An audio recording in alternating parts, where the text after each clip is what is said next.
Assalamualaikum warahmatullahi wabarakatuh. Bertemu kembali para teman-teman sahabat peneliti semuanya. Di sesi ini saya akan menyampaikan materi tentang metode pengumpulan data. Nah, di mana kalau di sesi sebelumnya kita sudah belajar bersama tentang metode pengumpulan data primer. Nah, untuk sesi ini saya akan menyampaikan tentang metode pengumpulan data sekunder.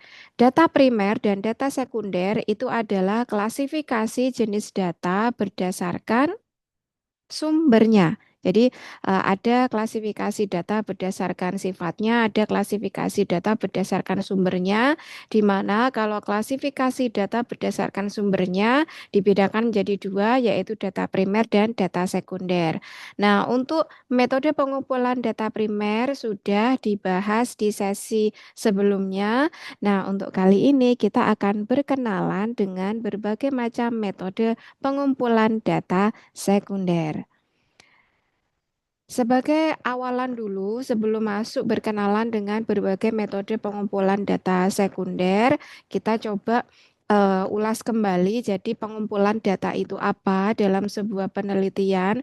Jadi, pengumpulan data adalah proses yang sistematis atau berurutan untuk memperoleh data yang relevan guna menjawab pertanyaan penelitian atau tujuan penelitian. Jadi, pengumpulan data itu rangkaian proses yang sistematis, rangkaian proses yang berurutan, di mana rangkaian proses ini digunakan atau dilakukan untuk menjawab pertanyaan penelitian atau tujuan penelitian.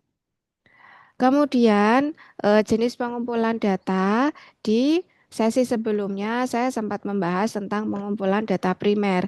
Lalu, kalau pengumpulan data sekunder itu yang seperti apa? Jadi, pengumpulan data sekunder ini adalah ketika data yang dikumpulkan itu sudah dikumpulkan sebelumnya oleh pihak lain. Di sini saya memberikan cetak merah untuk mempertegas bahwa kalau pengumpulan data sekunder itu datanya yang sudah dikumpulkan sebelumnya oleh pihak lain. Jadi bukan peneliti yang melakukan pengumpulan, tapi sudah ada pihak lain yang mengumpulkannya. Tapi bisa jadi untuk tujuan yang lain, atau juga bisa tujuan yang sama dengan si peneliti, dan juga tersedia untuk digunakan secara berulang. Karakteristik dari pengumpulan data sekunder ini tidak dikumpulkan secara langsung oleh peneliti saat penelitian berjalan. Mungkin ada batasan dalam kesesuaian dengan kebutuhan penelitian. Karena apa? Hasil data yang dikumpulkan itu dikumpulkan sebelumnya oleh pihak lain. Jadi bukan si peneliti yang mengumpulkan secara langsung, tapi sudah ada pihak lain yang mengumpulkan data tersebut. Nah, lalu metode-metode pengumpulan data seperti apa untuk mendapatkan data sekunder seperti ini? Ada tiga jenis metode pengumpulan data sekunder, di mana yang pertama adalah metode studi pustaka atau library research. Kemudian yang kedua ada metode pengumpulan data dari basis data atau sumber daring atau online source. Kemudian yang ketiga metode arsip dan rekaman atau archival research. Jadi ini adalah metode-metode pengumpulan data untuk kategori data sekunder. Kita kenalan dengan yang pertama, yaitu metode studi pustaka atau library research, di mana metode studi pustaka ini adalah teknik pengumpulan data dengan cara menelaah berbagai macam literatur ilmiah, di mana sumber literatur ilmiah ini bisa berupa buku, artikel jurnal, tesis, disertasi, laporan penelitian, atau berbagai macam sumber akademik lainnya gitu. Nah, langkah-langkah di metode studi pustaka itu seperti apa? Nah, yang pertama dan yang paling utama itu harus menentukan topik dan fokus kajian. Ini menjadi batas, menjadi pagar supaya apa yang kita telusuri melalui metode studi pustaka ini tidak terlalu luas. Kita ketika menentukan topik dan fokusnya supaya lebih terarah. Jadi yang dihasilkan dari cara ini nanti terbatas sesuai dari topik dan fokus kajian. Maka ini harus ditentukan yang paling pertama. Kemudian yang kedua, mengidentifikasi kata kunci yang relevan. Nah, mengidentifikasi kata kunci yang relevan ini memudahkan untuk si peneliti.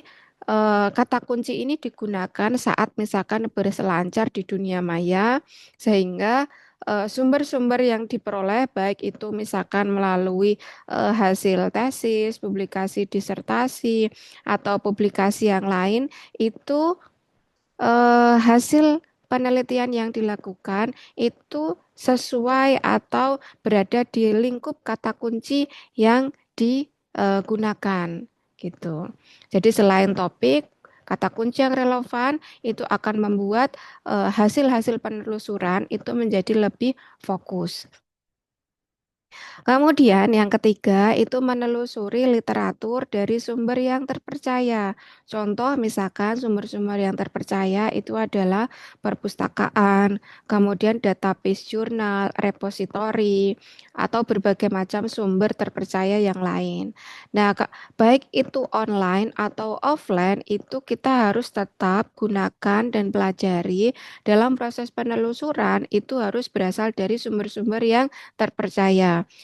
Supaya apa? Supaya hasil yang diperoleh itu memang benar-benar hasil penelitian, bukan berupa hasil argumen, hasil opini yang tidak berdasar, atau hanya sekedar data yang mengada-ada. Jadi kita perlu menelusuri eh, hasil-hasil penelitian itu dari sumber-sumber yang terpercaya.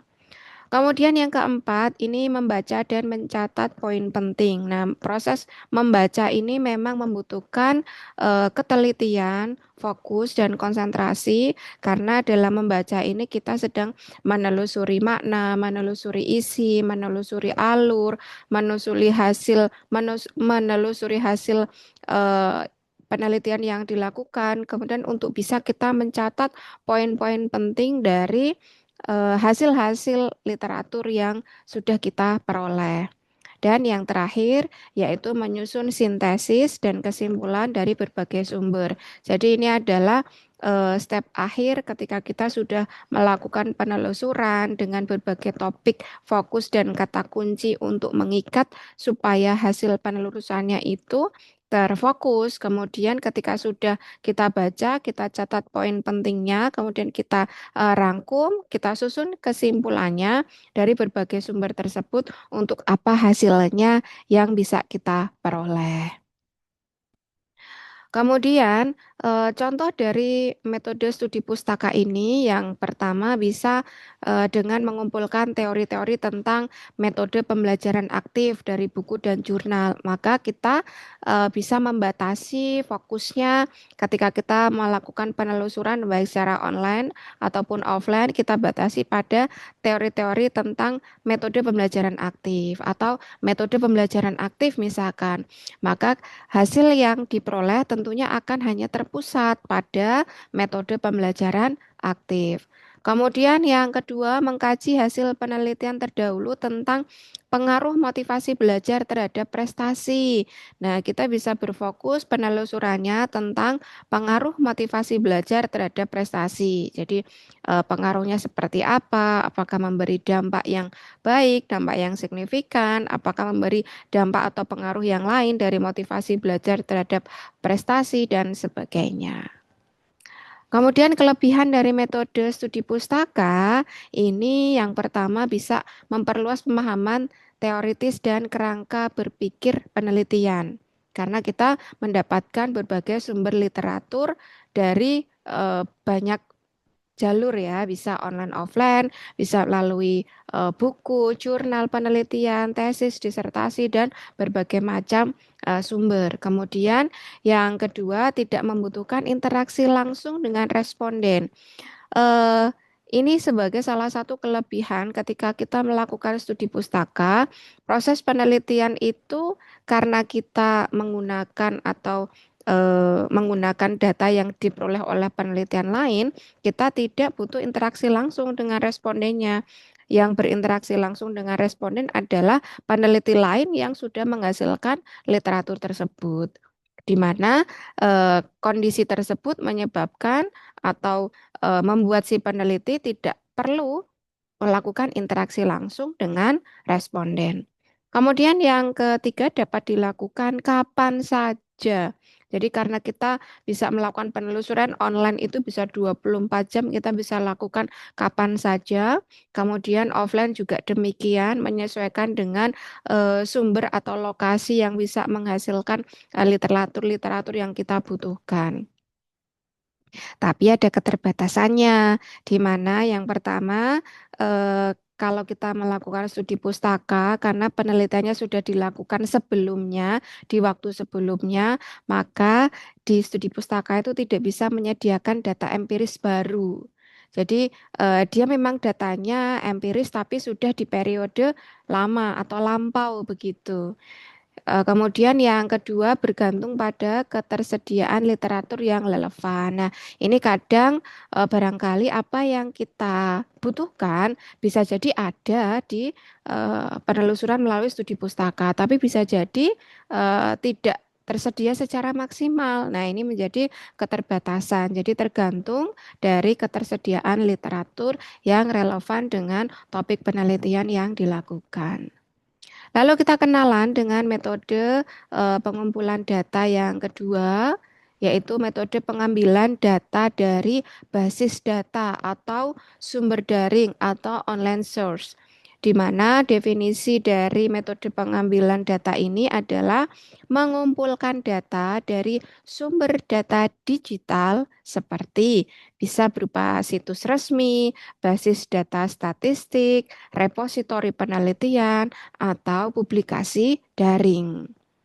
Nah, contoh-contoh metode pengumpulan atau pengambilan data ini yaitu bisa bersumber datanya misalkan melalui BPS, Badan Pusat Statistik. Barangkali ada bisa sumber-sumber yang kita dapatkan dari BPS, baik itu apa datanya yang terbuka atau mungkin kita bisa melakukan akses dengan prosedur tertentu untuk barangkali data-data yang dimiliki oleh BPS bisa kita gunakan untuk penelitian.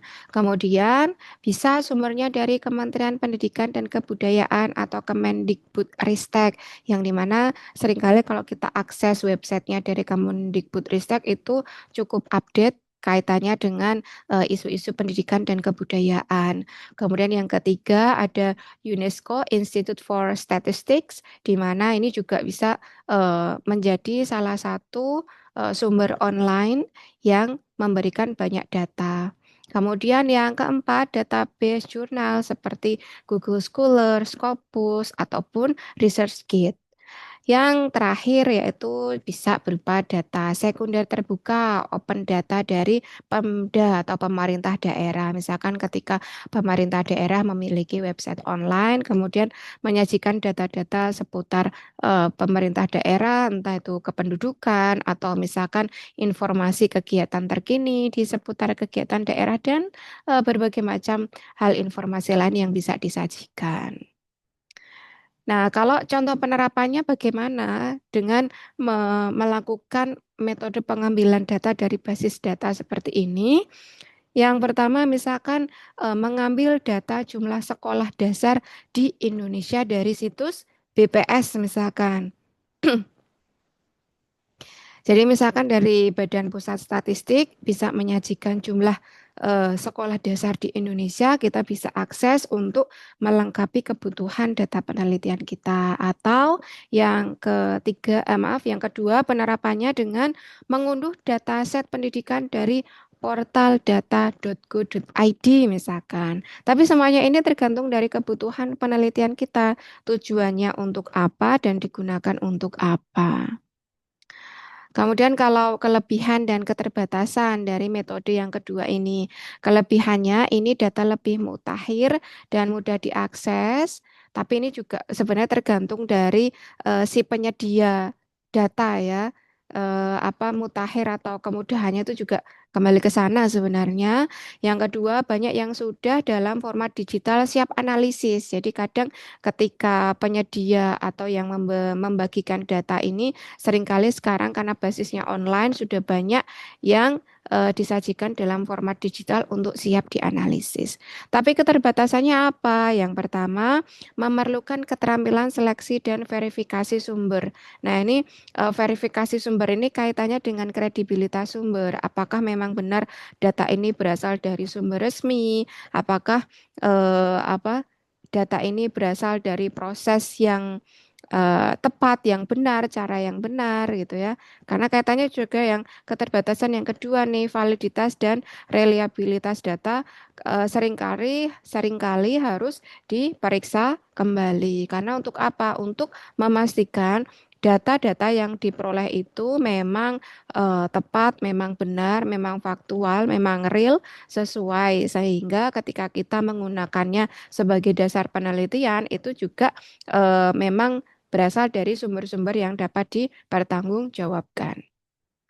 Kemudian yang ketiga sebagai metode pengumpulan data sekunder yang terakhir yaitu metode arsip dan rekaman atau archival research di mana ini eh, definisinya adalah teknik pengumpulan data dari rekaman historis atau laporan institusi, data administrasi, atau data sensus yang sudah ada. Jadi ini pengumpulan datanya sedikit berbeda dari dua yang sebelumnya karena ini metodenya kaitannya dengan pengarsipan dan rekaman. Jadi pengumpulan datanya, pemerolehan sumbernya biasanya dari rekaman historis, laporan institusi, data administrasi, atau bisa berupa data sensus yang sudah ada.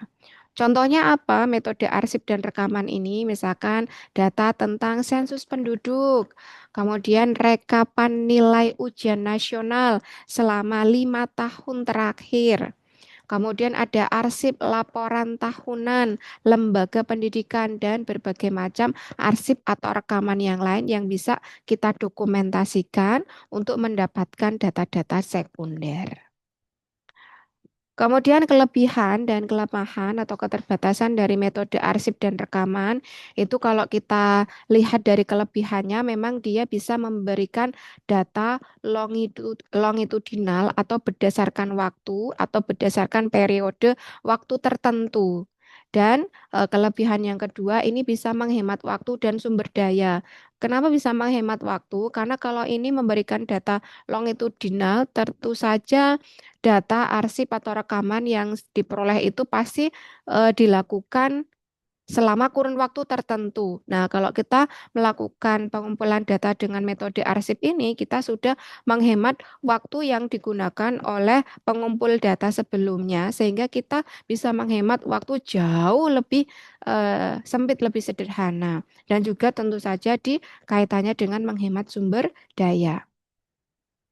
Lalu kalau keterbatasannya apa dari metode arsip ini? Jadi yang pertama, kadang akses ke arsip itu bisa dibatasi ya karena bisa jadi lembaga atau institusi penyedia data itu tidak semuanya data bisa diakses karena mungkin sifatnya pribadi atau personal dari si pemilik data sehingga kadang akses ke arsip itu seringkali aksesnya terbatas. Nah, kemudian yang kedua, beberapa data itu mungkin juga tidak lengkap karena kadang kalau mengumpulkan arsip atau rekaman di periode waktu tertentu, kadang bisa tertib, kadang tidak, kadang lengkap, kadang hanya terbatas. Jadi, beberapa data itu mungkin tidak lengkap ketika kita menggunakan metode arsip atau rekaman seperti ini. Kemudian ini saya coba sajikan dalam bentuk ringkasan kaitannya dengan metode pengumpulan data sekunder di mana ada tiga jenis metode ya. Ada yang sudah kita pelajari berupa studi pustaka, sumber daring atau basis data, dan arsip dan rekaman. Nah, kalau di jenis data, maaf, di jenis metode studi pustaka, ini sumber datanya bisa berupa buku, jurnal, laporan penelitian. Contohnya berupa misalkan kajian teori pembelajaran aktif. Tujuannya adalah kalau melalui studi pustaka itu membangun landasan teoritis karena kita mengumpulkan berbagai literatur di mana literatur itu bisa kita gunakan untuk membangun landasan teoritis. Kemudian yang kedua, sumber daring atau basis data. Ini sumber datanya bisa berupa situs BPS atau di website data.go.id, UNESCO, dan masih banyak lagi. Ini contohnya bisa berupa dataset pendidikan di Indonesia. Nah, tujuan dengan melakukan metode pengumpulan data nomor 2 ini adalah untuk menyediakan data mutakhir dan terverifikasi. Ya. Kemudian yang ketiga, jenis metode arsip dan rekaman. Ini sumber datanya bisa data historis dan sensus atau berbagai macam sumber yang bisa menyediakan arsip atau rekaman tertentu. Contohnya misalkan arsip nilai ujian, kemudian data administrasi atau berbagai data informasi rekaman yang lain. Nah, tujuannya dengan metode arsip dan rekaman ini analisis tren atau perkembangan waktu. Jadi kalau kita memiliki data informasi secara longitudinal berdasarkan waktu tertentu, kita bisa menganalisis tren yang terjadi mungkin 5 tahun terakhir, 10 tahun terakhir, satu tahun terakhir, tergantung dari periode waktu yang kita bisa akses informasinya. Nah, ini adalah yang bisa saya sampaikan kaitannya dengan metode pengumpulan data sekunder. Ada tiga, bisa melalui studi pustaka, sumber daring atau basis data, dan yang ketiga, arsip dan rekaman. Semoga informasi ini bermanfaat untuk teman-teman peneliti semuanya. Banyak salah dan hilafnya, saya mohon maaf. Saya akhiri. Wassalamualaikum warahmatullahi wabarakatuh.